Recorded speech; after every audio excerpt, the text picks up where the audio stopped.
lidando com assuntos desafiadores ou lidando com atualidades desafiadoras.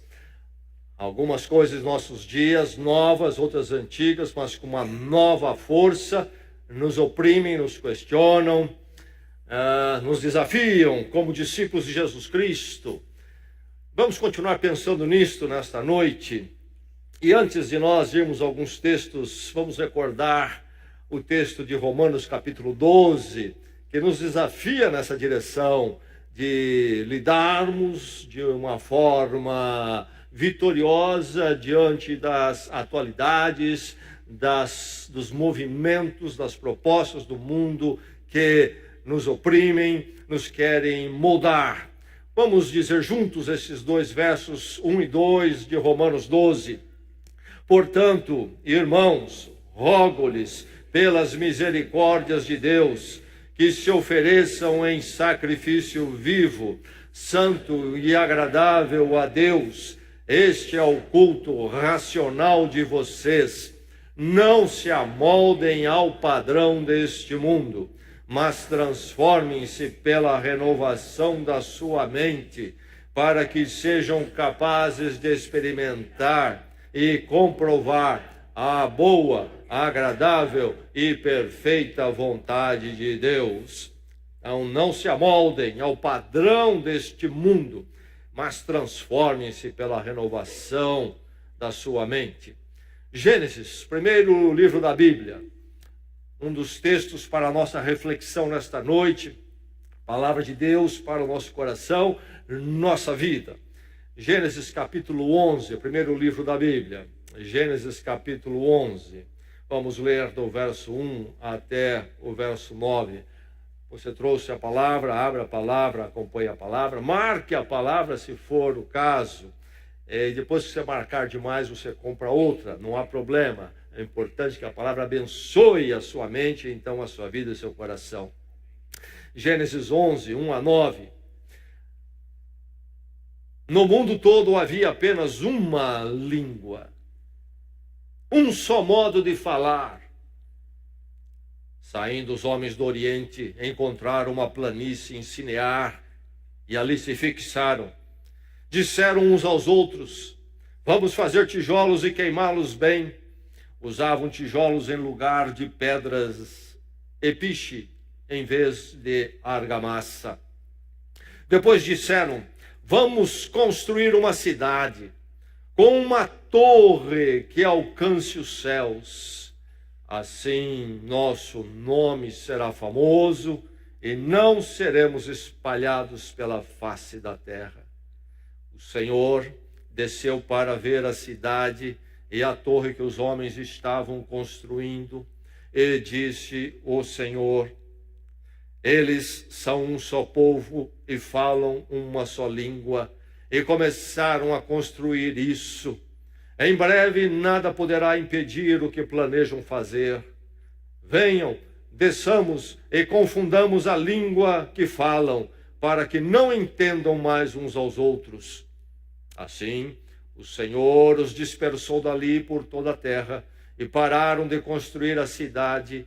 Por isso foi chamada Babel, porque ali o Senhor confundiu a língua de todo mundo. Dali o Senhor os espalhou por toda a terra. Novo Testamento, Efésios, depois dos Evangelhos, Atos, Romanos, 1 Coríntios, 2 Coríntios, Gálatas, Efésios, capítulo 5, carta apostólica, carta do apóstolo Paulo, de instrução aos cristãos, aos discípulos de Cristo, à igreja de Jesus Cristo. E no capítulo 5 nós temos já o apóstolo Paulo, no fim da carta, indo aplicações práticas para a vida cristã. Na primeira parte ele fala do Evangelho, a suficiência da graça de Jesus Cristo, que morreu na cruz por nós. E aí então, a última parte, as consequências práticas desta vida em Cristo, na graça. E no capítulo 5, vamos ler o verso 15 até o verso 17.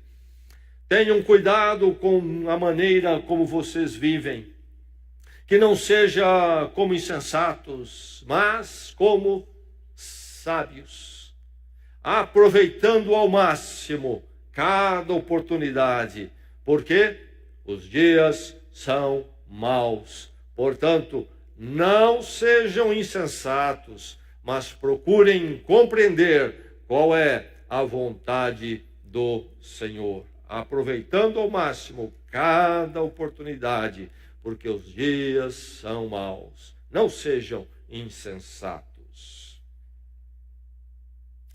2 João, antes do Apocalipse temos as cartas de João 3, vamos ler em 2 João o verso 12, um capítulo só neste livro, brevíssima carta, vamos ler o verso 12. E antes de lermos o verso 12 de 2 João, escute mais esses dois outros textos da palavra de Deus. Quem guarda a sua boca, guarda a sua vida. Mas quem fala demais, acaba se arruinando. Provérbios 13:3. Mais uma vez, para a bênção do seu coração. Quem guarda a sua boca, guarda a sua vida. Mas quem fala demais, acaba se arruinando. Provérbios. Grandes verdades em pequenos pacotes. 2 frases apenas, num paralelismo. Quem guarda a sua boca, guarda a sua vida, mas quem fala demais, acaba se arruinando. Escute outra porção da palavra ainda. Das muitas ocupações brotam os sonhos. Do muito falar nasce a prosa vã do tolo. Do muito falar nasce a prosa vã do tolo. Eclesiastes 5:3. Agora a carta então de João. O apóstolo João, o apóstolo do amor. Tenho muito que lhes escrever, mas não é meu propósito fazê-lo com papel e tinta. Em vez disso, espero visitá-los e falar com vocês face a face, para que a nossa alegria seja completa. Meu propósito, não fazê-lo com papel e tinta. Em vez disso, espero visitá-los e falar com vocês face a face, para que a nossa alegria seja completa.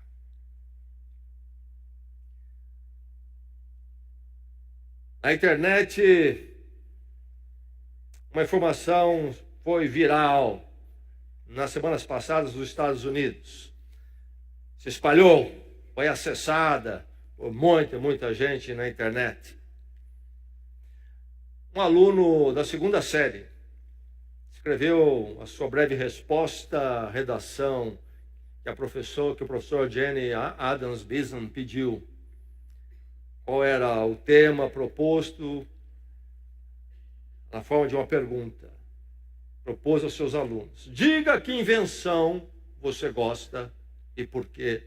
Desculpe-me, diga que invenção você não gosta e por quê.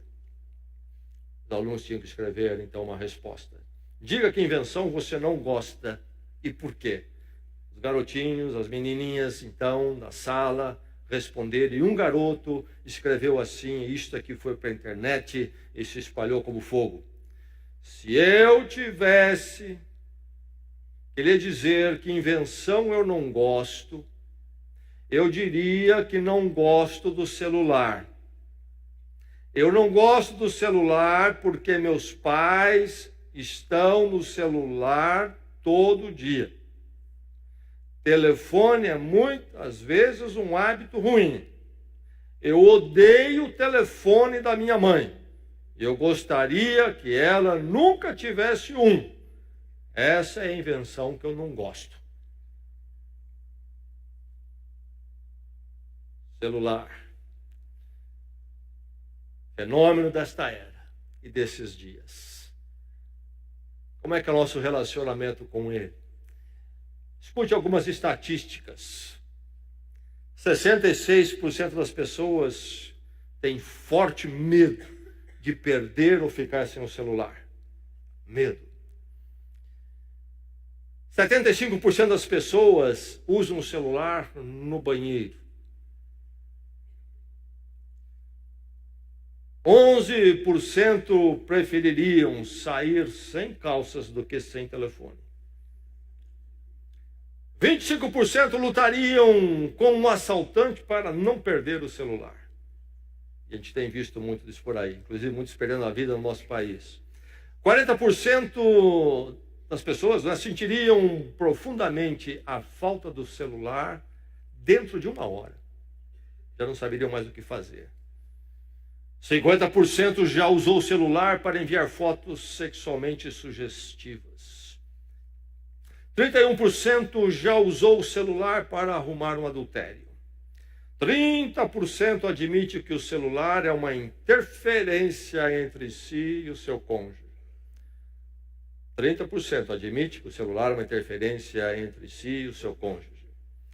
Aí estão algumas estatísticas que norteiam bem como é complicado o nosso relacionamento com esse negócio, parece ser impossível viver sem ele. Como é que está o seu relacionamento com o celular? Como é que você vê o celular na sua vida, nos seus hábitos?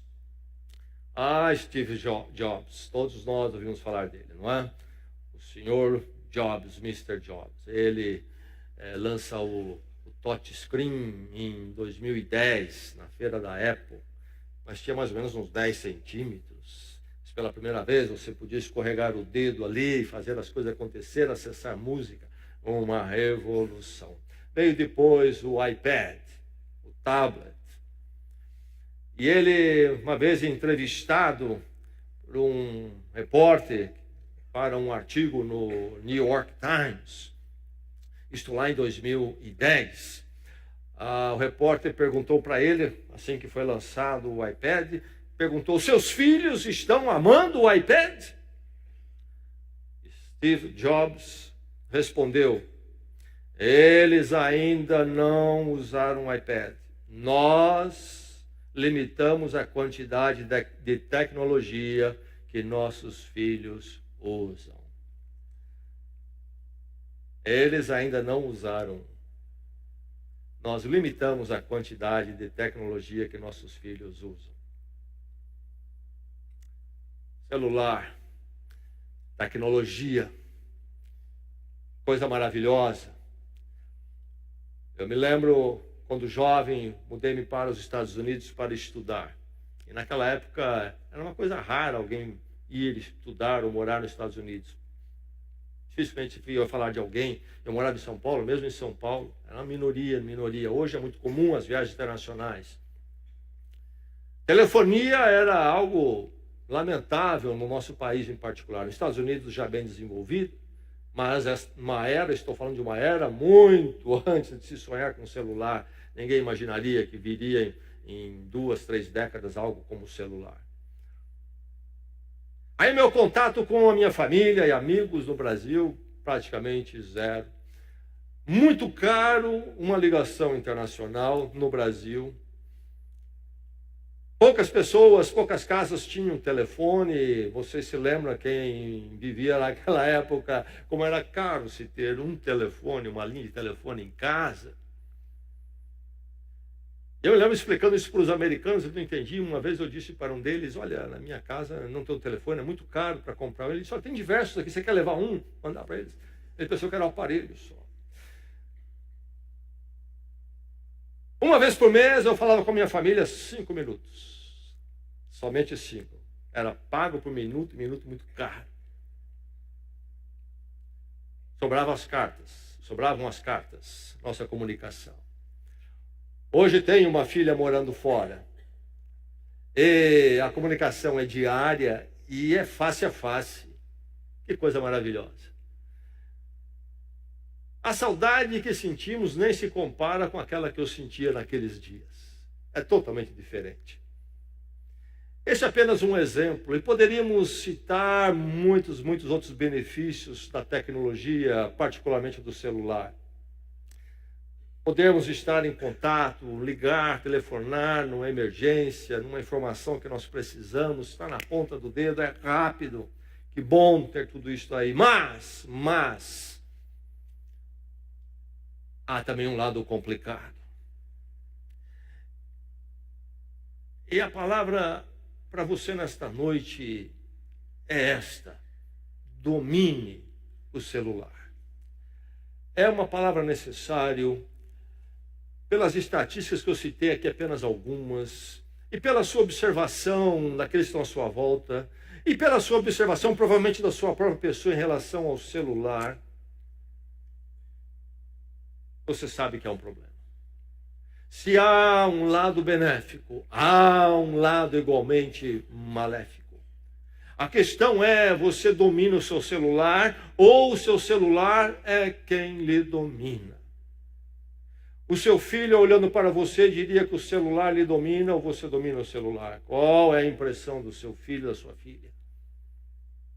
Qual a impressão da sua esposa, do seu esposo, sobre o seu relacionamento com o celular? 30% nas estatísticas reconhece que o celular está entre os cônjuges. Qual é o seu relacionamento? Você domina ou é dominado? Como discípulos de Jesus Cristo, precisamos dominar o celular. E da perspectiva da palavra de Deus, do ponto de vista teológico, precisamos quebrar o ídolo smartphone. Quebrar o ídolo da conectividade. Quebre esse ídolo. Tecnologia é algo bom e ruim, dependendo como ela é usada. Televisão. Televisão é uma tecnologia maravilhosa, mas muito mal usada pelo ser humano. Algumas tecnologias bem usadas, outras muito mal usadas. Torre de Babel. Lemos sobre isso em Gênesis. Há muito o que se dizer sobre essa história. Em termos de nos ensinar sobre o coração humano, a atitude humana, da cultura, da sociedade, da espiritualidade. Mas ali está este povo. Vamos construir uma cidade.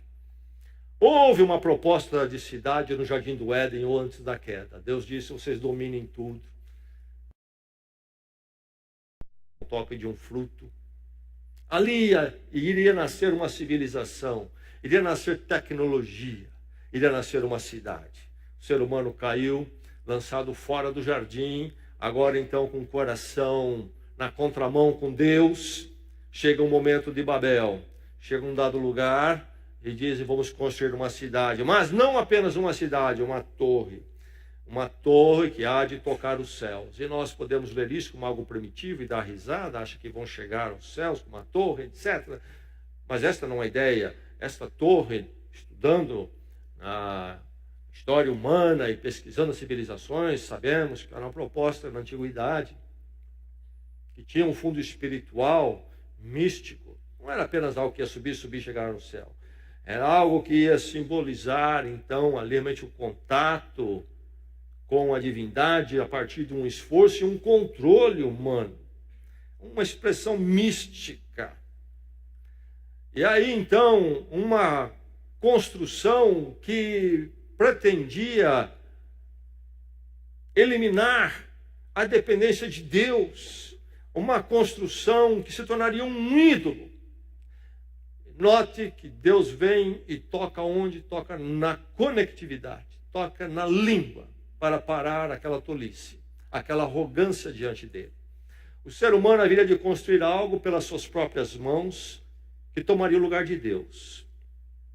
E qual é a ferramenta principal? Deus sabe, não é nem o tijolo e não é também a argamassa ou o piche que usavam.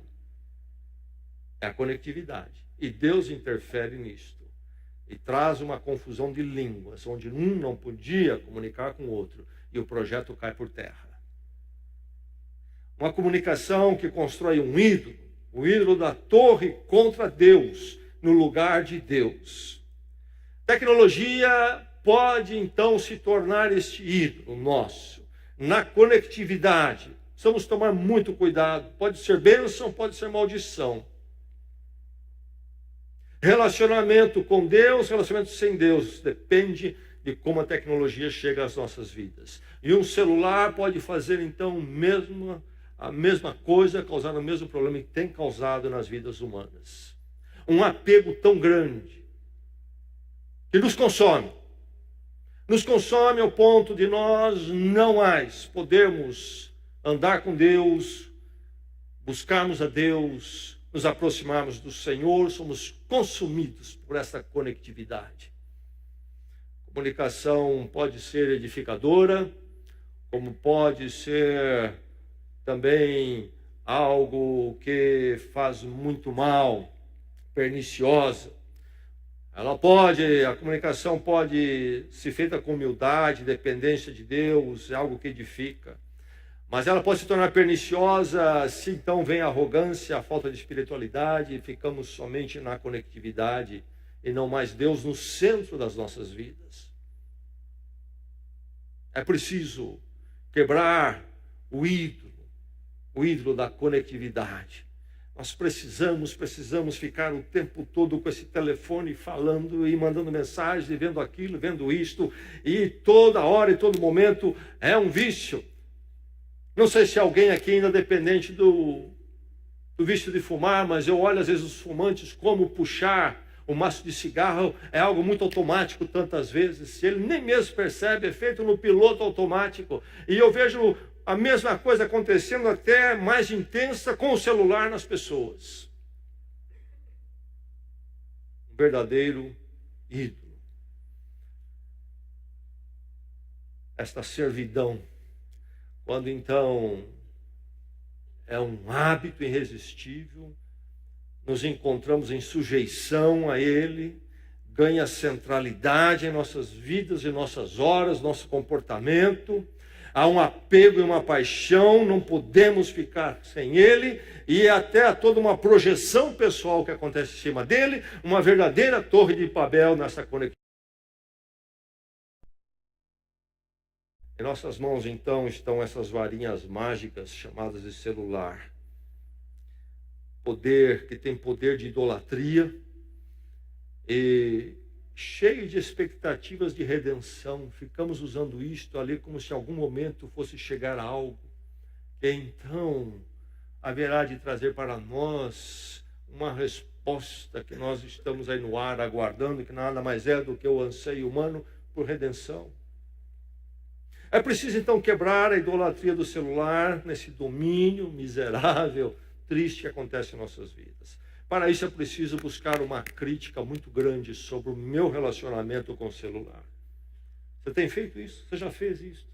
Diante de Deus, parar, desligar o celular, fazer uma crítica. Como é que está o meu hábito, minha sujeição, em relação, minha dependência desse negócio? Domine o celular, não seja dominado por ele. Vença a dependência de distração. Essa dependência que nós temos de que precisamos ser distraídos toda hora. Nos sentimos muito vazios, então entediados, e não podemos ter então nenhum momento de solidão e reflexão. Sempre ocupados com alguma coisa e as brechas todas preenchidas pelo celular, sem parar, assim vivemos. Essa dependência. Lá em Babel, a dependência seria da torre, não mais de Deus. E nós estamos aí já dependentes do celular, como uma droga sem a qual não podemos ficar. Essa distração necessária. Sentamos, não há algo para fazer naquele momento, o celular sai do bolso. Não podemos ficar a sós conosco mesmos. Temos dificuldade. Pascal, o pensador, matemático que se converteu ao cristianismo no século XVII, no seu livro Pensamentos, fala desse problema humano. É interessante que ele diz, a única coisa que nos consola das nossas misérias é o divertimento, é a distração. E contudo é a maior das nossas misérias, porque é isto que nos impede principalmente de pensar em nós, e que nos faz perder insensivelmente, Sem isso, entramos em tédio, e esse tédio leva-nos a procurar um meio mais sólido de sair dele. Mas a distração distrai-nos e faz-nos chegar insensivelmente à morte. falando desse drama humano, tem dificuldade de estar a sós consigo mesmo, porque não está na presença de Deus. E há então essa dependência de distração. E os nossos filhos, estou entediado, né? Dá um celular para ele, dá um tablete. Não faz mal ser entediado estar só consigo mesmo, inclusive para ver o seu vazio e a sua necessidade de Deus. E podemos então, como diz Pascal, nos distrairmos até a morte. Chegamos à morte sem notar um problema nosso, porque anestesiamos com a distração. Uma anestesia que não permite parar e estarmos a só, a nossa própria pessoa. Então vemos a nossa necessidade de Deus e buscá-lo. O ser humano que não conhece a fé sofre e sofre nesta área. Há uma síndrome que é chamada de ADD ou TDA, transtornos, não é? De déficit de atenção. Nós sofremos de um TDA, um transtorno de déficit de atenção espiritual. E ficamos ali, de uma coisa para outra, de uma coisa para outra. E nunca podemos pensar no Senhor. E olharmos nosso próprio coração, nossa necessidade. Estamos sempre envolvidos na distração que o celular nos traz a toda hora. E aí nós mantemos a distância.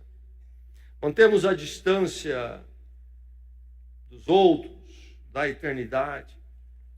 É preciso dominar o celular. Pais precisam dominar, precisam voltar a colocar Deus no centro e ver a tecnologia como algo a nos servir e não algo a quem servimos. O que enche o nosso coração é o Senhor e não a distração de um celular. Priorize a conversa presencial. A Bíblia fala da encarnação. Deus veio habitar entre nós. O Evangelho de João, por exemplo, diz: ele tabernaculou conosco, não é? Usando a figura da tenda, templo, lá no acampamento de Israel, no deserto, na peregrinação. Era a presença de Deus entre as tendas de habitação do povo, a tenda do Senhor. E aí, quando Jesus Cristo vem, João diz: ele tabernaculou conosco. Deus se encarnou, veio andar conosco. Deus chegou muito perto. Esta presença real.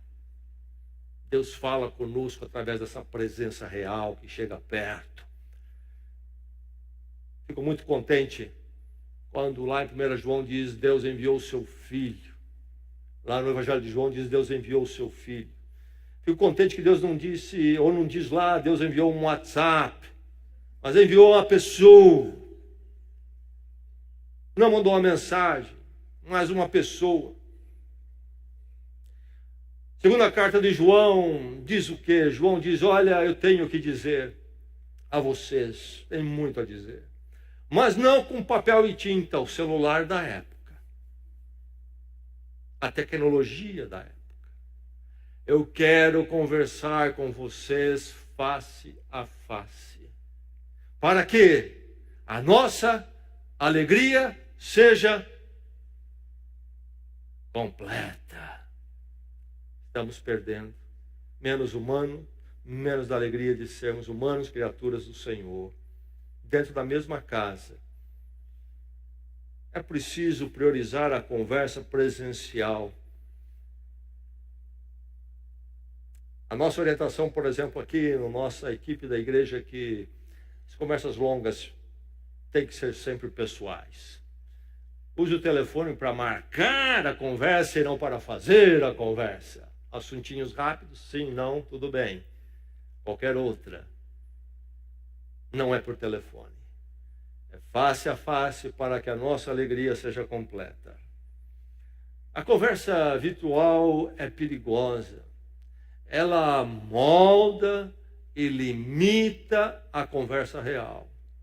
A conversa real fica pequena e artificial, não verdadeira.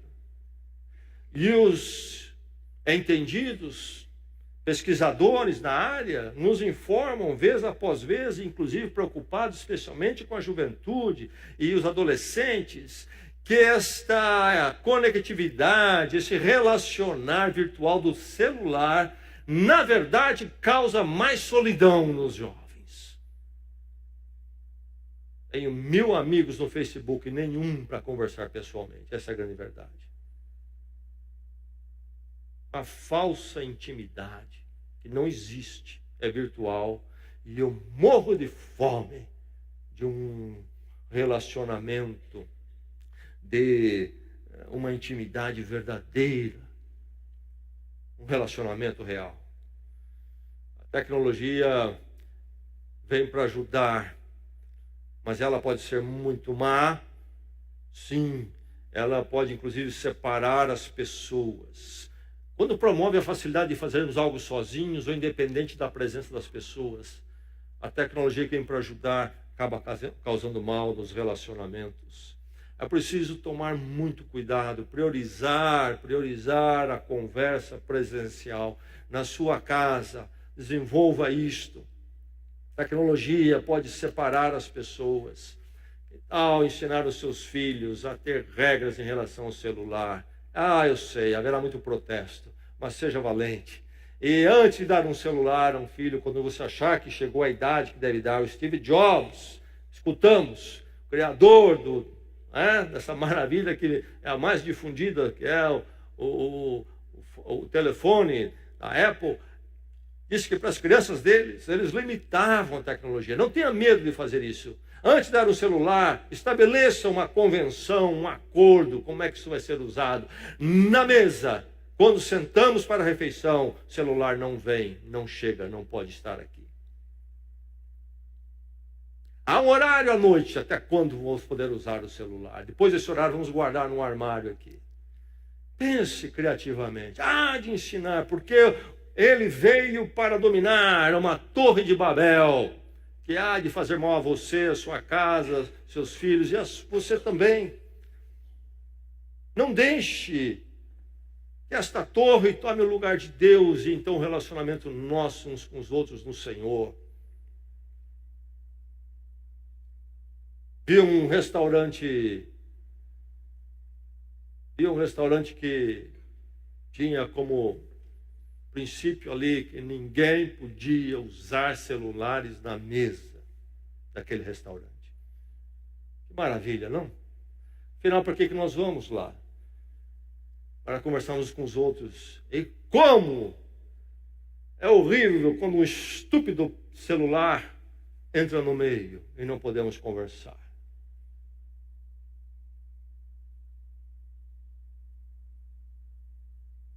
Meu sonho é uma igreja onde seja proibido o celular dentro da igreja. Será que se colocar essa norma aí vou ouvir, como eu já ouvi por outras razões, não vou mais a esta igreja? Entre o celular e cultuar a Deus, eu fico com o meu celular. Você me entendeu? A minha vontade, o meu querer é mais importante do que isso. Será que dá para desligar o estúpido celular durante o culto?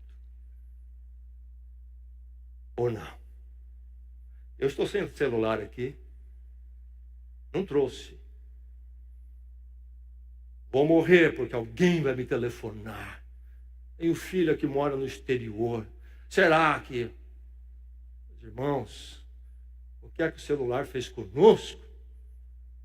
Será que dá para deixar esse celular de fora quando nós estamos nos encontrando para cultuar o Senhor? Eu queria usar papel e tinta, mas não, quero ver vocês face a face. Igreja é conectividade. Deus nos criou para isso, a conectividade real com Ele e uns com os outros.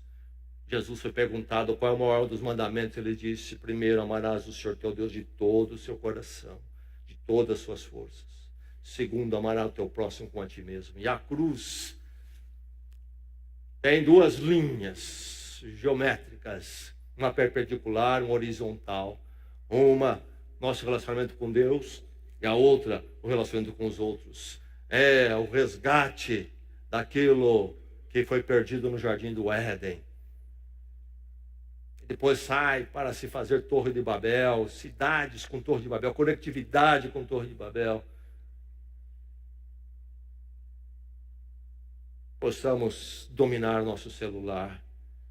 O Senhor acima de todas as coisas. Liberte-se da inclusão virtual, meu irmão.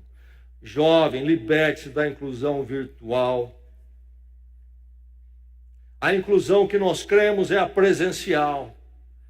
A mesa do Senhor, que coisa maravilhosa. Sentamos à volta de uma mesa, Jesus Cristo sentou à mesa com seus discípulos. Presença, uns com os outros. Não virtual, mas a inclusão real. É o que nós precisamos, como família, como igreja, uns com os outros.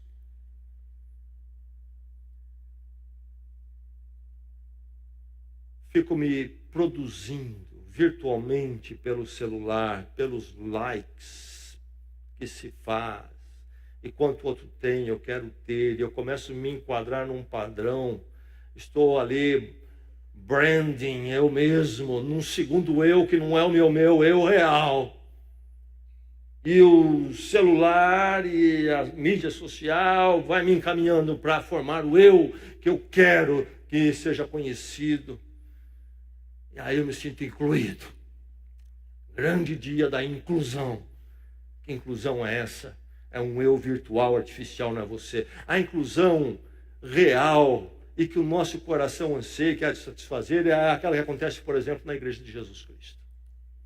E acontece na sua casa quando a presença do Senhor está lá. Essa é a verdadeira inclusão, jovem.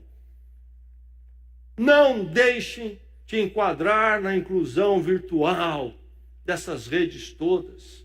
Isso vai roubar a sua alma, vai destruir, vai lhe tornar miserável e triste. A tecnologia tem avançado na forma do celular para o pior. Liberte-se da inclusão virtual.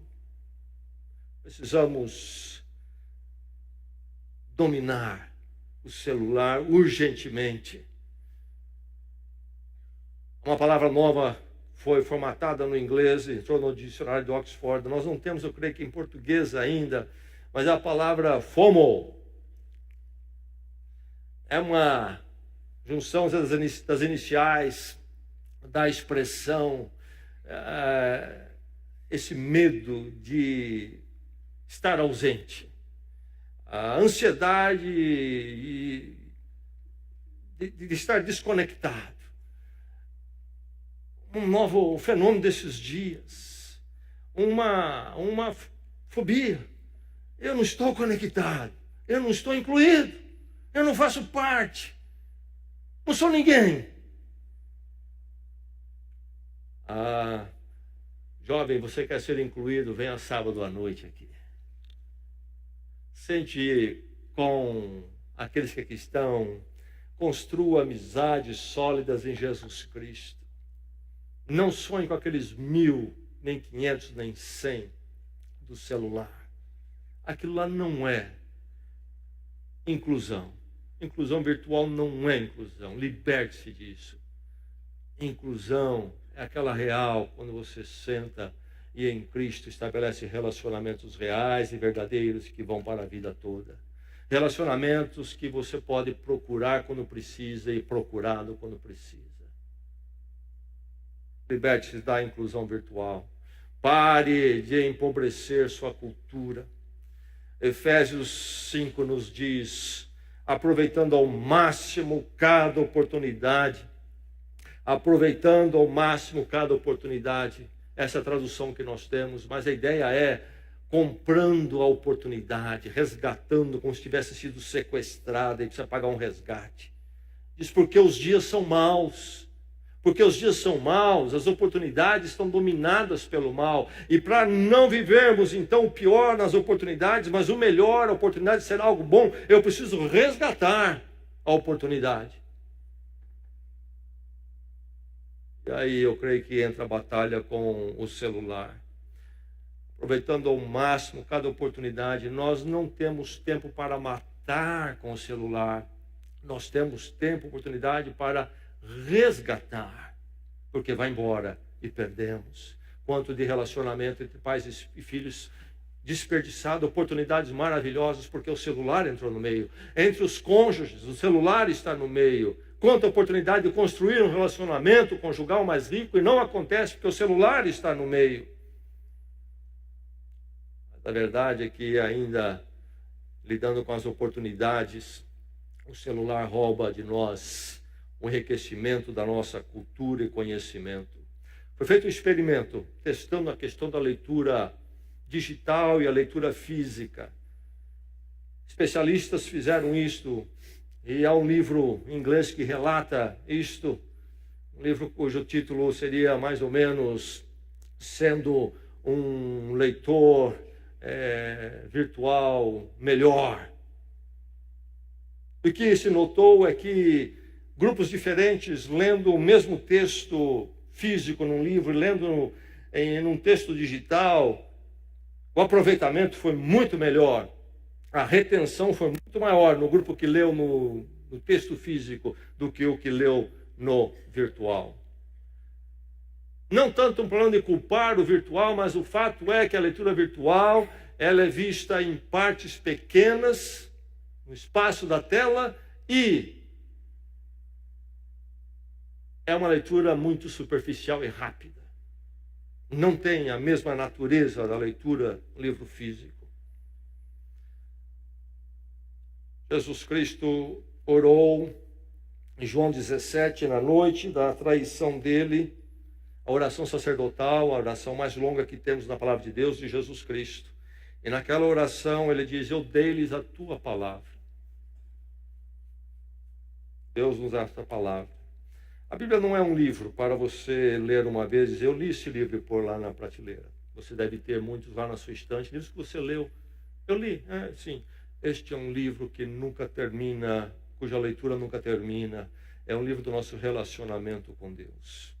É verdade que podemos, num momento rápido, usarmos a nossa Bíblia virtual, mas não faça dela a sua leitura de relacionamento com Deus. Há uma diferença. É muito difícil ler a palavra de Deus como deve ser lida na leitura virtual. Leia a palavra de Deus física, vai lhe ajudar muito nisso. Em você ter um relacionamento com Deus melhor, em assimilar a sua palavra dia a dia. Procure usar a palavra física e você terá um proveito maior. Enfim, há um empobrecer da cultura, diz os especialistas, com essa leitura virtual. As pessoas leem menos, ainda que haja uma promoção maior de alguns livros, uma procura maior de certos livros, mas as pessoas leem menos livros. É uma leitura mais rápida, retenção menor, reduzida. Pare de empobrecer sua cultura, inclusive sua cultura espiritual. Recupere a sua personalidade. A verdade é que o celular rouba a nossa personalidade, ou distorce, nos torna pessoas insensatas. De novo, o texto de Efésios 5:15. Tenham cuidado com a maneira que vocês vivem. Procurem resgatar cada oportunidade. Os dias são maus. Não sejam insensatos, mas sábios. Ser sábio é saber resgatar as oportunidades. Celular vem para queimar as oportunidades com distração e não usamos as oportunidades, principalmente oportunidades relacionais de verdade, com Deus e com os outros. Por isso a palavra de Provérbios é muito oportuna para nós. Nós ouvimos Provérbios, às vezes nos choca, às vezes até nos faz rir, mas são verdades ali em pequenos pacotes, como eu disse, que precisamos atentar e ouvir. O que é que diz Provérbios? Quem guarda a sua boca, guarda a sua vida, mas quem fala demais acaba se arruinando. Somos uma cultura que gosta de falar. Precisamos tomar cuidado, porque isso no celular multiplica-se de uma forma destruidora. Tanta tolice. Tanto tempo perdido com tanta tolice e tanta fotografia. E alguém já disse, é preciso parar de registrar os momentos e passar a viver os momentos. Você não consegue ver o momento porque sempre tem alguém com o celular de volta querendo tirar foto. É só foto para pôr no Facebook, para pôr nisso, naquilo.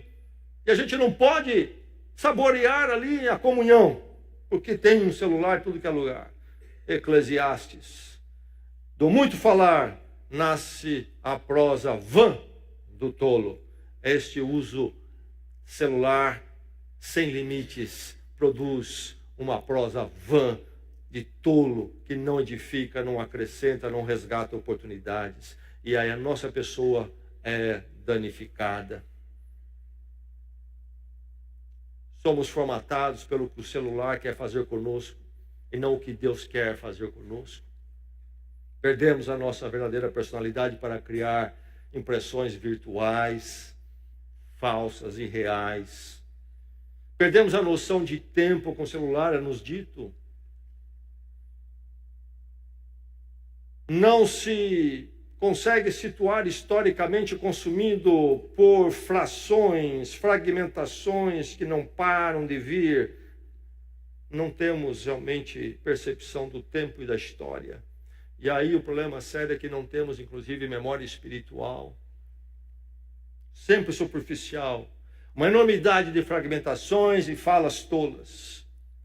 E nos tira de uma formação no tempo e no espaço de uma peregrinação com Deus, para vivermos um nada superficial, sem profundidade, sem memória, inclusive memória espiritual, minha história com Deus, e sem reflexão, então, da eternidade.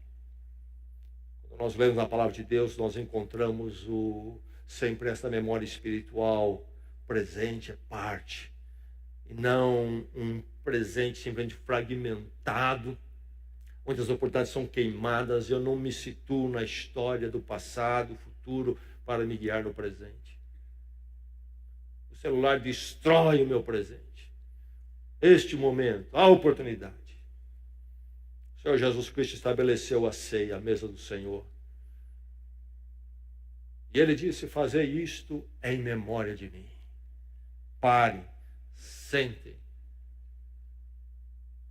meditem, reflitam na verdade desta mesa.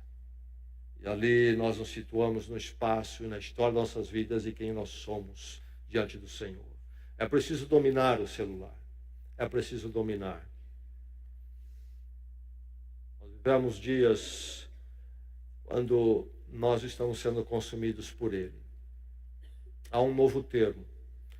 Nomofobia. Uma junção aí, as primeiras sílabas de expressão no português é não fonemóvel fobia. Criada para dizer que é uma nova fobia. Se eu não tiver um celular por perto da minha mão, eu começo já a ter uma crise de abstinência. Eu fico sem saber o que fazer, começo a ter um pânico. Meu celular não está aqui. Fiquei em casa, fiquei maluco. Quebrou. E agora?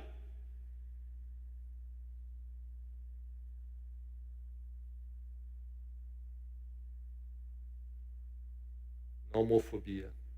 Que Deus nos liberte disso. Porque é uma forma de idolatria. Que o Senhor nos deu domínio próprio do Espírito Santo e possamos dominar o celular. Pode ser uma bênção, uma tecnologia a nosso serviço, mas não para tomar conta das nossas oportunidades, nossos dias e moldar quem nós somos. Nós somos moldados pelo Senhor, não pela Torre de Babel. Ele é aquele que nos conecta e a nossa conexão é para com Ele. Seremos mais felizes o dia em que nós dominarmos o celular. Que o Senhor faça isso com você. A redenção de Deus em Cristo toque o seu relacionamento com o celular. E a sua casa, e a sua família. Conecte-se com a igreja. Conexão é o nome de um encontro que nós temos. Aí acontece a conexão real. Conecte-se com Deus, com o povo de Deus e com os seus da sua casa. Vamos orar, vamos à presença do Senhor.